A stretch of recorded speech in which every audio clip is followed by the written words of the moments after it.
Kamusta na kayo? Kasama mo ba si Sam sa mga kampanya niya ngayon? Because you're so busy. I do sometimes. There was one time I just showed up and surprised him because I haven't seen him in a while and I missed him. So I was like, sasamahan ko na nga to. So yeah, there are times na I get to go. Pero ayun yung katulad nito yung parang, okay, I'll show you. Pero sabi niya sa isang interview niya, manalo-matalo, yung K na isa daw is tuloy. Duck the wedding, parang gano'n. Yung K! Yung isang KKK yung tatlong mga project niya, di ba? Tuloy na ba?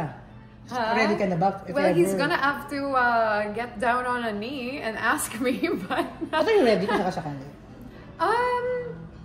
I'm right away. Okay, I'm super not thinking about dates yet. I'm not there yet. I mean, he's gonna have to officially ask me, but I think we all know what my answer is gonna be if he gets that kind of lakas ng loob to ask me. So yes, sure, definitely. Well, absolutely, for sure, because I wouldn't be wasting my time or his time if it was a no. I mean, we've been together for 3 years. I probably would have been hindi yata by now if I felt na hindi yata.